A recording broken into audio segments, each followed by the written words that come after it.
La drôle de minute de Karine Dubernet. Bonjour Karine. Bonjour Bruno, bonjour à tous. Alors 1,22€, 23, 24. Oui, non, c'est parce que j'ai fait passer un chapeau en régie pour ma chronique. Comme depuis le 8 novembre, nous les femmes, nous travaillons gratuitement. Bien sûr. Oui, alors non, ça veut pas dire que c'est open bar aux boîtes de Boulogne. Bon Bruno, reviens. Ah merde. Non, c'est symbolique, Bruno. C'est pour dénoncer les inégalités salariales hommes-femmes. Et oui, nous les femmes, nous sommes moins bien payées que vous, les hommes. Mais nous, au moins, on vit plus longtemps. Bon allez, sans transition, encore une affaire de drogue en politique, me semble-t-il. Un majordome de Matignon a été arrêté la semaine dernière avec 50 grammes de cocaïne. Oui, alors c'est drôle, moi ce qui m'amuse, c'est que nous les gens d'en bas, on appelle ça un dealer, mais chez Michel Barnier on appelle ça un majordome. C'est drôle, hein? Oui, c'est vrai. Voilà, c'est pour ça aussi qu'on a du mal à se comprendre avec nos élites. Non, on cause pas pareil. Voilà, eux les prélèvements obligatoires sur nos salaires, par exemple, ils appellent ça des impôts. Alors que nous, tu vois, on appelle ça du proxénétisme.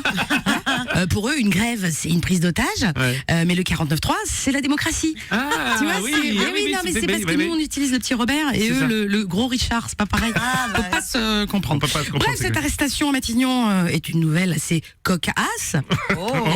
Merci. Voilà. Oui, non, mais quand on sait que le jour même, Bruno Retailleau chassait les narcotrafiquants à Marseille, alors qu'il lui suffisait d'aller à Matignon, c'est con quand même. 2 minutes en trottinette et il faisait son quota de l'année, quand même. D'autant que je rappelle que le Premier ministre a un majordome, mais il a aussi 2 cuisiniers, un plongeur, un scieur de chaussures, 2 hommes de ménage, un coiffeur, 3 jardiniers, 11 gardes du corps, à 50 grammes de coke chacun. À mon avis, ils doivent se déplacer en déneigeuse à Matignon, tu vois. Comme ça.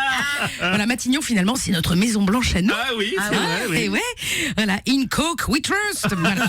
Quand Michel Barnier a dit qu'il remettrait la France sur les rails, il disait vrai. Ah oui. Voilà. Depuis des institutions, c'est devenu des points de deal. Oui, tiens, en parlant des institutions, on a des nouvelles de notre président là, parce que... J'en ris d'avance. Oui. La semaine dernière, notre président était au sommet déjà, mais de la communauté politique européenne, et il a tenu ce discours étonnant. Le monde est fait d'herbivores et de carnivores. Si on décide de rester des herbivores, les carnivores gagneront. Et oui, c'est vrai qu'il connaît son dossier Macron. Ça fait quand même 7 ans qu'il nous broute. Voilà. Mais bon, s'il sous-entend qu'on mange de l'herbe, lui, clairement, il faut qu'il arrête la paille. Voilà. Non, visiblement, c'est Jean-Claude Van Damme qui doit écrire ses discours en ce moment. Je sais pas. Alors, cependant, je souscris à l'inquiétude du président, parce que le régime alimentaire, c'est déterminant. Voilà, Bruno Le Maire, par exemple, il est budgétivore. Oui.